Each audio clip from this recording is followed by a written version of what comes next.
sekalian, ada 2 atau 3 hal yang baik untuk kita jadikan bahan permenungan kita pada kesempatan ini. Yang pertama, kita mengingat Injil Lukas yang menjadi bacaan hari Minggu 2 hari yang lalu. Di sana Yesus mengatakan, setiap pohon dikenal pada buahnya. Pohon yang baik menghasilkan buah yang baik. Orang yang baik mengeluarkan barang yang baik dari perbendaharaan hatinya yang baik. Karena yang diucapkan mulutnya meluap dari hatinya.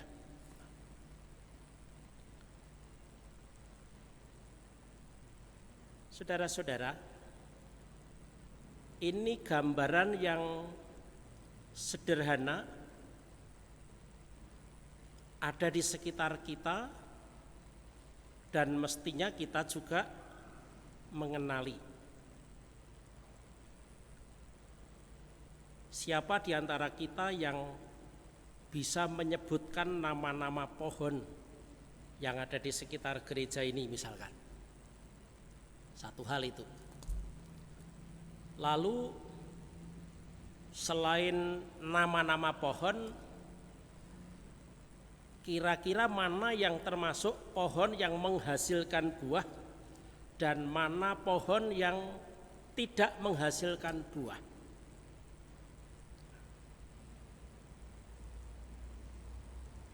Kita lihat, kita boleh menyebut juga. Yang pertama, pohon kelapa. Ini saja ada 2 jenis paling tidak, kelapa biasa dan kelapa gading.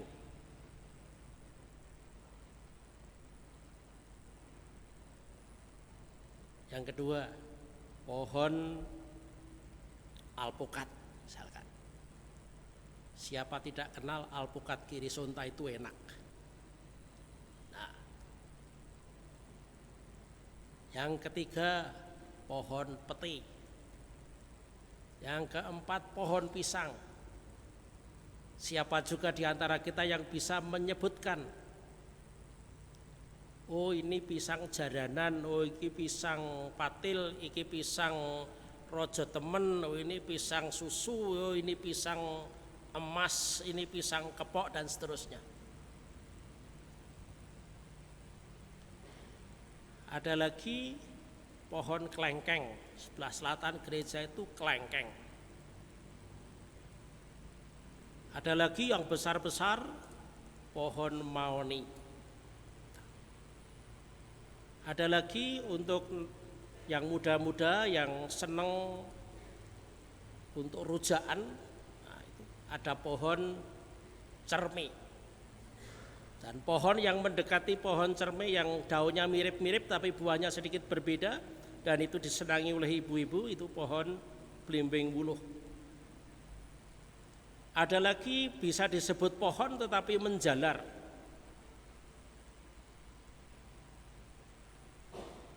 Namanya apa itu? Markisa. Markisa saja ada 3 jenis. Markisa kuning, markisa merah, markisa besar. Itu baru beberapa. Bisa ditambah lagi. Terserah mau pohon apa. Nah, dengan menyebutkan pohon, harapan Yesus adalah supaya kita mengenal. Pengandaian Yesus juga kita semua sudah kenal pohon masing-masing pohon itu dengan ciri-ciri buahnya masing-masing.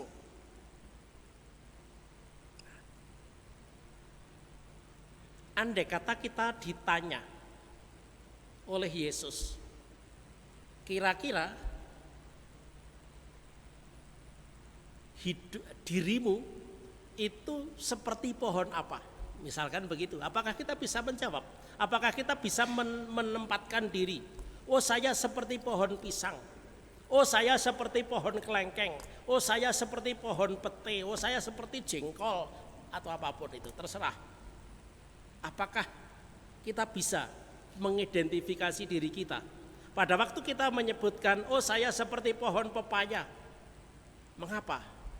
Kita seperti pohon kelapa. Mengapa? Nah.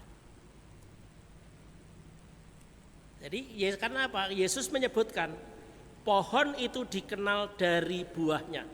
Pohon yang baik menghasilkan buah yang baik. Harapannya dengan gambar pohon itu kita sendiri diharapkan dapat sadar, oh saya ini seperti pohon pisang misalkan. Karena apa? Karena lebih banyak membawa manis misalkan. Tetapi di antara pohon pisang juga masih ada persoalan lain lagi. Di tengah menikmati pisang yang manis, tapi kemudian tiba-tiba ngeletus bijinya, lalu nah, begitu. Jadi saudara-saudara, dengan perumpamaan pohon, bukan hanya kita bersentuhan dengan alam sekitar kita, tetapi juga yang penting adalah kita diharapkan menjadi orang yang baik. Dan orang yang baik dalam gambaran Yesus itu seperti tadi dijelaskan oleh Injil Matius. Dengan jelas Yesus mengatakan menjadi orang baik itu pasti bukan seperti atau bukan menjadi orang munafik. Berkali-kali Yesus menyebutkan kalau kamu melakukan sedekah, janganlah kamu seperti orang munafik. Kalau kamu berdoa, jangan berdoa seperti orang munafik. Kalau kamu berpuasa, jangan kamu seperti orang munafik. Nah, kemunafikan menunjukkan bahwa diri kita itu bukan orang yang baik. Bagaimanakah caranya menjadi orang yang baik? Caranya tentu saja dengan menjaga supaya hati kita tetap baik. Karena apa? Karena juga dijelaskan Allah melihat yang tersembunyi. Dan yang tersembunyi itu adalah hati kita. Tata lahir itu bisa dilihat orang, tetapi isi hati siapa yang tahu? Itulah sebabnya juga mengapa bacaan pertama kitab Nabi Yoel mengatakan, koyakkanlah hatimu dan jangan pakaianmu. Berbaliklah kepada Tuhan Allahmu, sebab Ia pengasih dan penyayang, panjang sabar dan berlimpah kasih setia.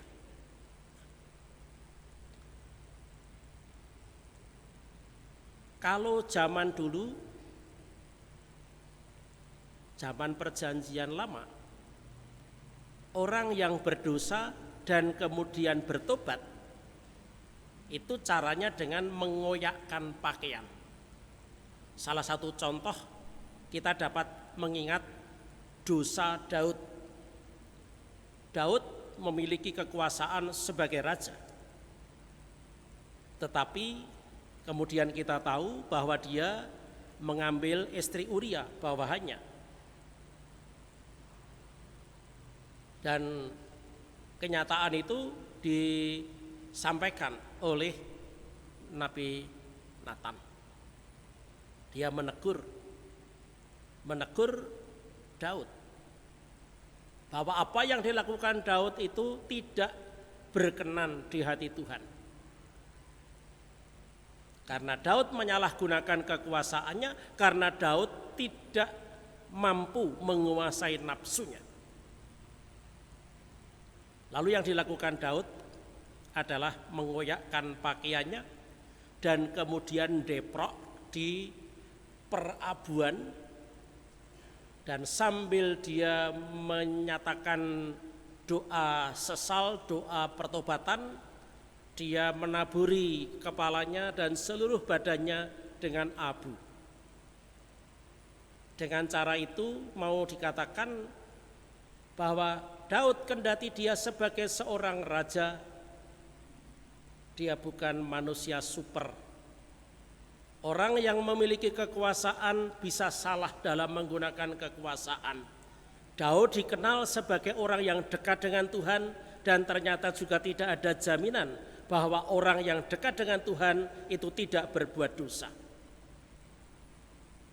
Daud melakukan hal-hal yang tidak ideal itu. Dan doa tobat Daud kita dapat lihat di Mazmur 51.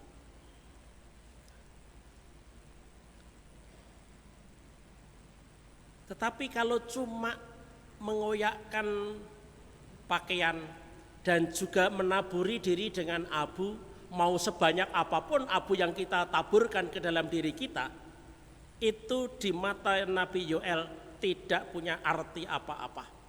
Yang jauh lebih penting dan lebih berguna bagi hidup manusia adalah mengoyakkan hati. Dalam masa sekarang yang namanya mengoyakkan hati itu dengan cara apa? Dengan cara pantang, mati raga, dan puasa. Latihan rohani selama 40 hari. Apa itu konkretnya? Konkretnya adalah kita tidak membiarkan hati kita menjadi getir.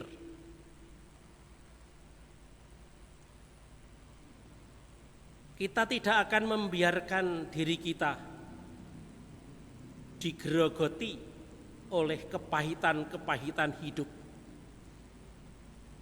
Orang yang hidupnya getir dan pahit adalah orang yang punya kecenderungan menyalahkan. Entah menyalahkan situasi, entah menyalahkan diri sendiri, entah menyalahkan orang lain. Dan setelah menyalahkan lalu ngresulo, mengeluh. Tidak ada sedikit pun senyum padanya.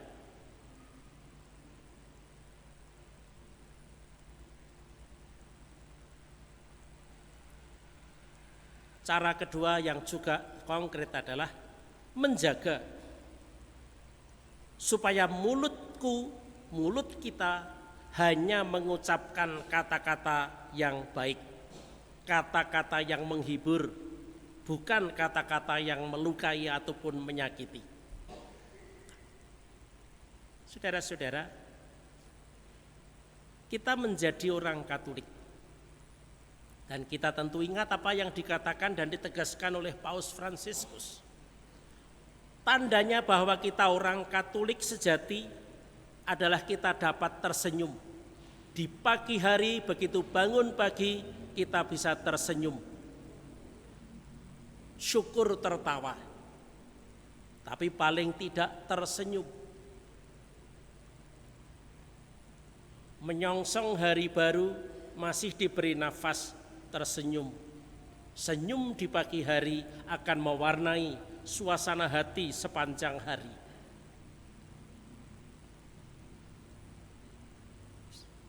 Sore dan malam hari dikala sudah kembali lagi ke rumah, tetap tersenyum juga. Senyum malam hari menjadi sebuah pertanda bahwa kita bersyukur atas segala berkat yang diberikan oleh Tuhan. Entah itu nafas, entah itu kondisi kesehatan badan, ataupun pekerjaan, ataupun rezeki. Kita tersenyum, kemana-mana bisa tersenyum. Saudara-saudara, untuk mengisi hari-hari kita supaya senantiasa dapat berbuat baik, ada satu doa yang menurut saya paling pas, paling baik, yaitu doanya Santo Fransiskus Assisi yang di dalam buku Madah Bakti dicatat pada nomor 156. Doa ini diberi judul, Tuhan jadikanlah aku pembawa damai. Itu doanya Santo Fransiskus Assisi di abad ke-12. Dan karena Fransiskus Assisi juga ingin menjadi pembawa damai yang menenteramkan lingkungannya, lalu Paus kita memilih nama Fransiskus dari Assisi ini menjadi nama kepausannya,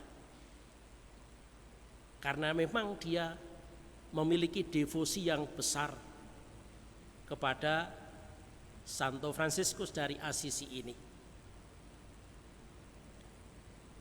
Dan dia juga mengajak kita semua sekali lagi mengisi hari-hari hidup ini dengan tersenyum. Tersenyum kepada dunia, tersenyum kepada sesama. Yang bagi saya menarik adalah kalimat-kalimat terakhir dari doa ini. Bunyinya demikian, Tuhan, semoga aku lebih ingin menghibur daripada dihibur, memahami daripada dipahami, mencintai daripada dicintai. Sebab dengan memberi kami menerima, dengan mengampuni kami diampuni, dengan mati suci kami bangkit lagi untuk hidup selama-lamanya. Santo Fransiskus Assisi mengajak kita untuk aktif, memberikan penghiburan kepada yang bersedih, lebih mau mengerti situasi sesama yang sedang berduka maupun yang sedang berbeban berat. Karena kita memang lebih sering mengharapkan untuk dicintai, untuk diterima. Fransiskus Assisi mengajak kita untuk jangan menunggu kamu dicintai. Mulailah dengan mencintai, mulailah dengan menerima sesama. Maka hal yang kamu harapkan itu akan terjadi padamu.